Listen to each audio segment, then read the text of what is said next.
hooyo macaan ma lahan wax lagu macneeyo oo u qalma. udabci garbiga garbaha hooyo u dabci hadalka hooyo u dabci indhaha hooyo u dabci ma aragtay carabkaaga ficilkaaga wixii oo dhan u dabci hooyo. Ereyga hooyo waxa uu asal ahaan uu ka yimid hooy oo ah meel uu qofka ku soo hirto. Hooyada waa asalkii iyo hoygii uu Alle ka beeray aadanaha oo idil. Hooyo waa barbaariso nagu soo dhaweysay adduunka xilli aan ahayn kuwo daciif ah oo aan waxba qabsan karin. Hooyo waa ruuxiina gacan qabatay xilli aan dunidan qariib ku ahayn, awood aan lahayn, aqoon aan lahayn, isla mar ahaantaana aan ahayn kuwo ceer ah oo qaawan.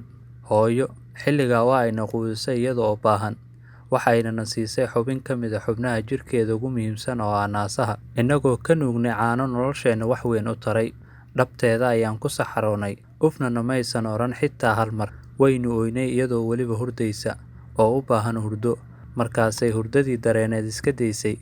Waynu xanuunsanay iyadoo caafimaad qabta, markaasay nala xanuunsatay. Waynu baahanay amaba gaajoonay iyadoo baahan ayay waxna siisay. Annagoo dharagsanayaan seexanay, iyadoo baahan amaba gaajaysan ayayna seexatay.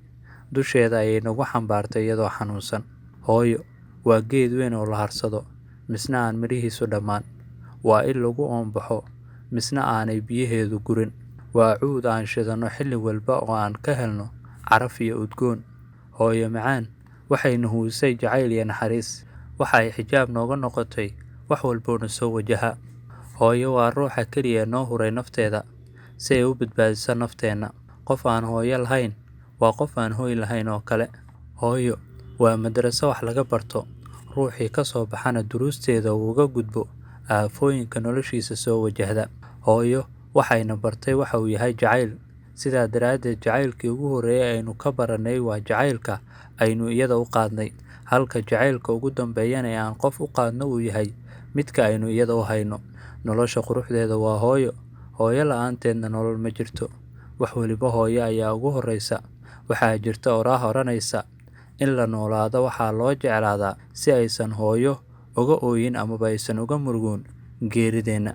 Qalbiga hooyo waa qalbi la mid ah badweyn aad salkeeda uga tegaysid naxariis iyo xasilooni.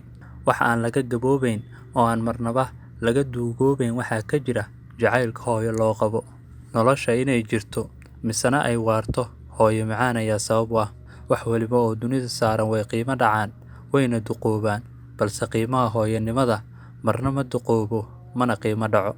Wax ka wanaagsan oo ka farxad badan ma jirto marka ay hooyo laabta kugu qabato oo ay ku shumiso, kadibna ay Alle kuu barido.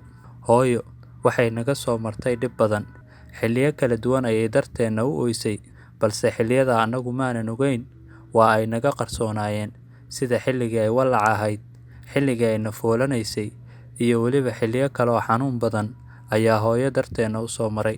Hooyo waxaa sharaf iyo karaamo iyo wanaag ugu filan inay hooyo noqotay, waana jacayl aan xad iyo xuduud toona lahayn.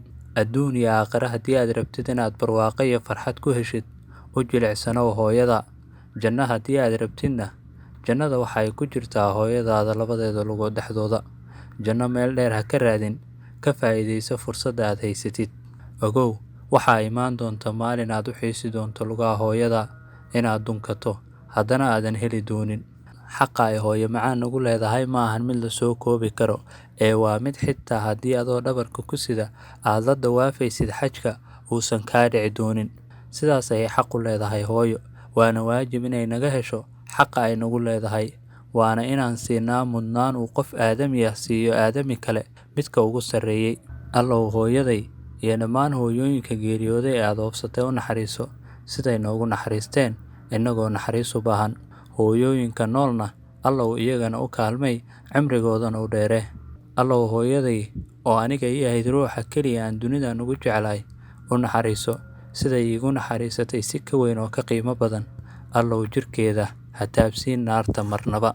Hooyoy geeridaaduna hoogayga weeyo, wadka lama huraayee haddaad iga horreyso u huleesho aakhiro.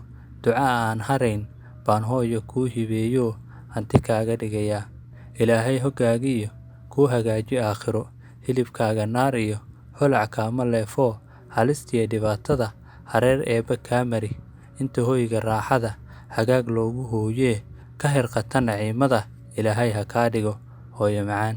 oo ku mahadsantihiin sida quruxda badan leh aad mar walba noola socotaan. fadlan ha naga ilaawina like, share, comment. mahadsanidin waa saaxiibkiin sida Cali Taaj kooida leh ha idin wacnaato.